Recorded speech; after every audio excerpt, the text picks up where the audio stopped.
make them own the fact that they are the reason they're not getting somewhere. You don't feed into the bullshit anymore. It's like, well, you know, man, it's like, no, I don't know. What did you tell me? What do we always discuss it is that we want to do? Justification only makes everybody pissed off.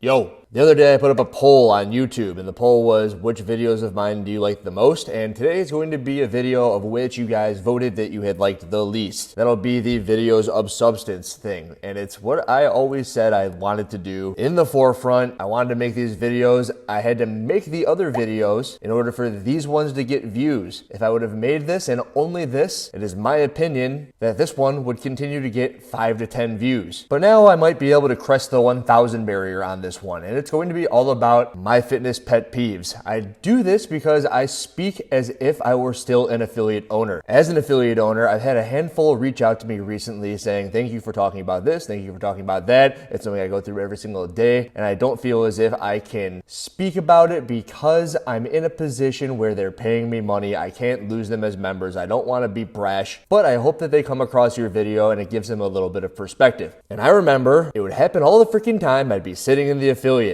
I'd be coaching a class before or after or around, and an individual would walk up to me and they would say something that would trigger the absolute shit out of me. My fitness pet peeves. These are in no particular order, but there is one that I want to save as the best for last for sure. I'm going to start off with the one that got me going on the topic in particular. I was at the barber the other day and he asked me about creatine, and he always asks me about creatine. He's always like, is it good for you? Is it going to make me dehydrated? Is it going to make me poofy? Is it going to make me look soft? I'm like, no, man, everybody should take creatine. I made a video a while ago about the supplements that everybody should be considering to take, the ones that work. Creatine was one of the 5 that I listed. I believe the other ones were water, salt, caffeine. Maybe the last one was sugar, actually, just straight up sugar as an athlete. But creatine is one of the most studied supplements of all time. When I was in high school, I remember everyone would carry around their jug of water because they didn't want to get dehydrated. They didn't want their kidneys to fail. Their parents were like, you can take creatine, but only if you drink a gallon of water before you get home from school, because I don't want you to die at football practice. Because somewhere, some kid unfortunately passed away during a football practice, and for some reason they came across the conclusion that it was the creatine that killed him. It had to be the creatine, right? It couldn't have been literally anything else. And when my barber was talking to me about it, he was worried about hair. Like, is it gonna make my hair fall out? Is it gonna make me look soft? Those were the two things. And I was like, dude, I've looked into this stuff more than you can possibly imagine. I can tell you with about a 99% certainty that the creatine will not make your hair fall out. You look at his head of hair and it looks fucking fantastic. The thing that I am going to say for the first time is that when you start to become more and more educated about performance enhancing drugs, the things that certain things can do for you, the things that certain anabolics can do for you, the things that certain peptides, HGH, and fat burners can do for you from the performance enhancing side, the illegal side of things, the more and more you start to hear claims by supplement companies mimicking those of the performance enhancing drugs. Hair loss in creatine sounds a lot like something that happens when you abuse something anabolic. It's an androgenic side effect. You take too much testosterone, your hair falls out. You take trenbolone, your hair falls out. You take a potent DHT derivative and you're prone to male pattern baldness, your hair is going to fall out. Creatine isn't going to do those things. I had to tell my guy, and whenever you're talking about these pet peeves of yours, you always want to try to come off as if this person's never heard anything before. And I sit there and I'm like, I have so much to tell you and I got to do it in like 10 seconds or I feel like I'm going to be a complete cocksucker. You fucking cocksucker! You cocksucker! You cocksucker! Ah! Ah! Ah! Ah! Ah!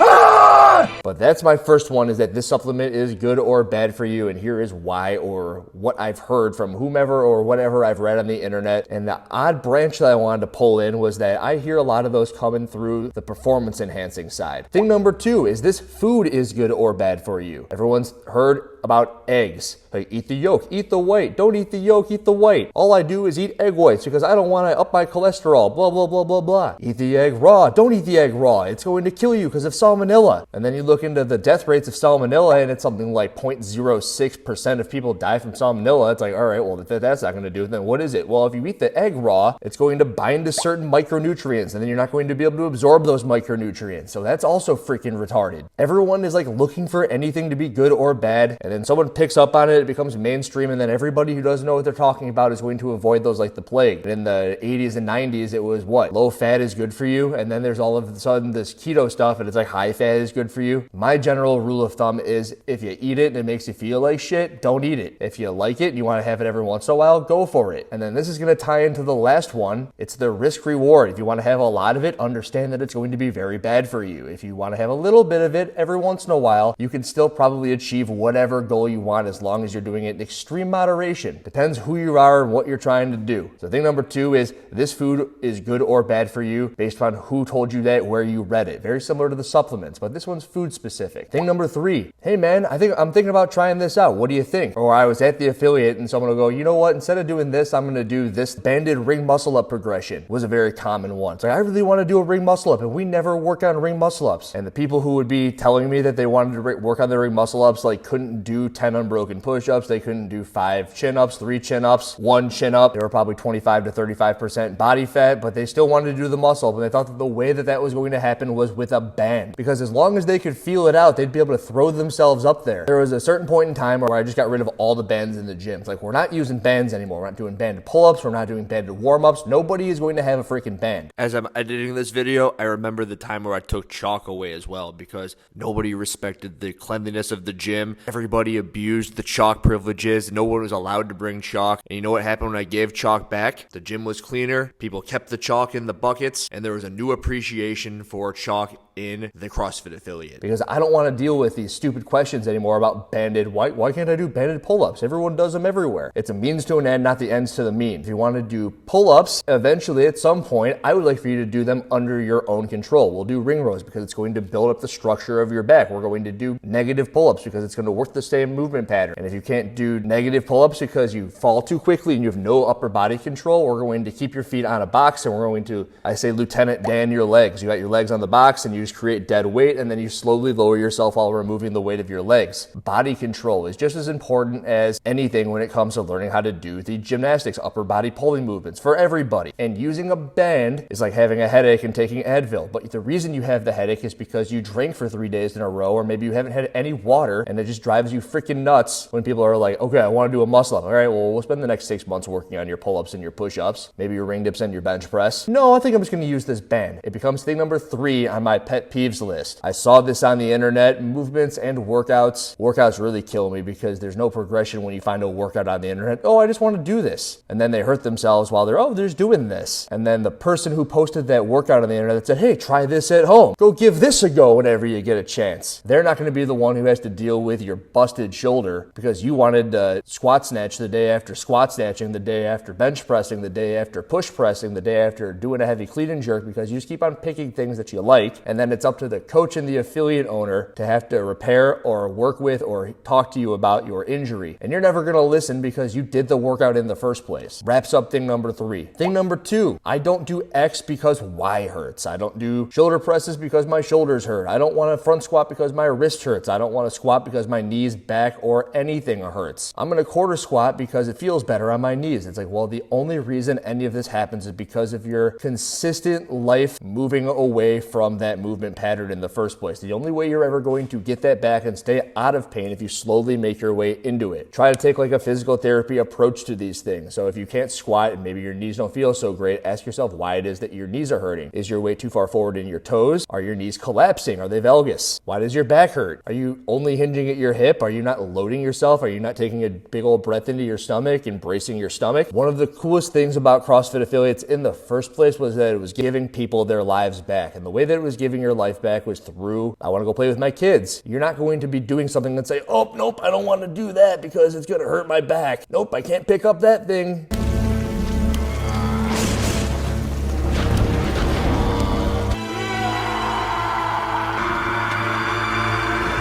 Your bike fell over? Fuck it, it's gonna stay there forever. Dad's not strong enough to pick your bike up. I remember I was gonna go do that at CrossFit, and I'm going to avoid the bike pickup, I'm going to avoid the deadlift, and I'm never bending over another day in my life. CrossFit was meant to give you your life back. It's a very person-by-person, coach-to-client conversation that needs to happen. It needs to happen slowly because I actually think I just heard this on the Sevan podcast. It was in relation to a guy who had a VR headset on. The second you put that thing on and you're told to walk down the plank, you look left and you look right, and you're like, oh my God, it's an alternate reality. I don't care what anybody says. This is freaky. Make judgments about somebody's perception of their existence. I don't have those glasses on, and so I can't necessarily, make judgments about somebody's perception of their existence. Wow. And what we need to do is to, rather than shun people because they believe something that we, from our perspective, think is not real, that we embrace people, welcome them to the table, and if we believe they have glasses on that need to be removed, maybe we help them through the process of removing those glasses and help them see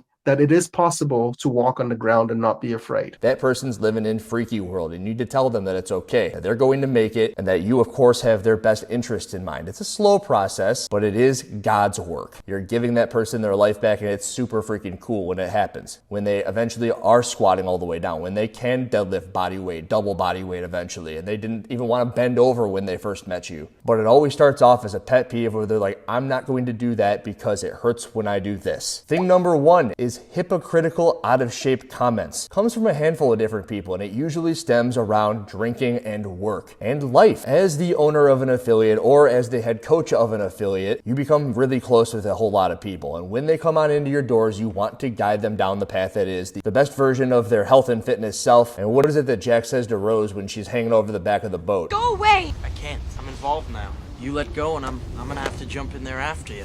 I don't have a choice. I guess I'm kind of hoping you'll come back over the rail and get me off the hook here. You're crazy!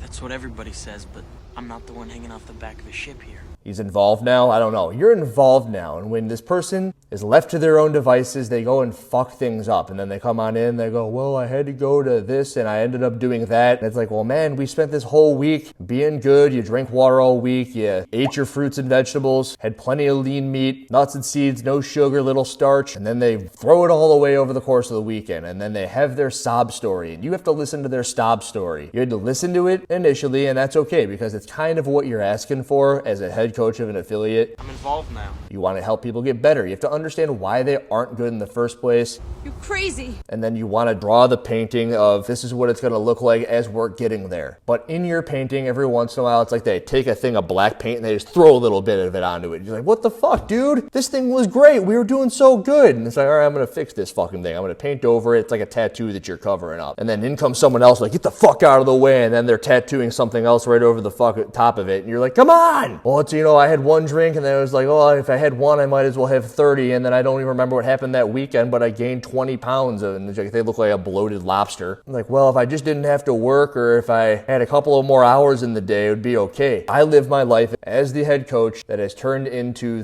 if you're going to do something, own it. You're in the affiliate. You want to do good, right? You want to get better, healthier, live longer. I would do everything in my power to help that person. And I would also make them own the fact that they are the reason they're not getting somewhere. You don't feed into the bullshit anymore. Not so long ago, a client of mine, every single time I see this guy, what do you weigh? What do you weigh? What do you weigh? What do you weigh? Some people say it's unhealthy. I say it's the only way to track progress when your goal is weight loss. And let's just say, for example, it was goal body weight, 200 pounds. Started at 260, 255, 250, 245, 255. It's like, what the fuck happened this weekend? It's like, well, man. It's like, no, I don't know. What did you tell me? What do we always discuss it is that we want to do? It's like, all right. And what I found is that over the course of now 4 years, these conversations end up leading to the fact where they're self-aware. Skynet becomes self-aware at 2:14 a.m. Eastern Time, August 29th. Of them doing things, they don't do it, and maybe they don't do it because they don't want to piss me off. Because what ends up happening is we'll come up with a plan on a workout, and the individual can no longer do the plan because they treated their body so badly. It's a little bit of a feedback loop. I'm very big on feedback loops. You do good to have good workouts, you have good workouts so you want to continue doing good, and the second you do bad, you're like, well, I guess I could do bad as I already did bad, and it's hard to exit the bad feedback loop. You want to keep yourself in the good feedback loop, and the only way that you start the good one is to cut the fuck out of the hypocritical, out of shape comments, which was my number one pet peeve. Don't let your clients feel bad about themselves. Every other one of these, of course, it's a goal in working towards the best version of them. And there is a finessing to it. But if there was one that is learned, there has to be very little finessing to, it's this final one.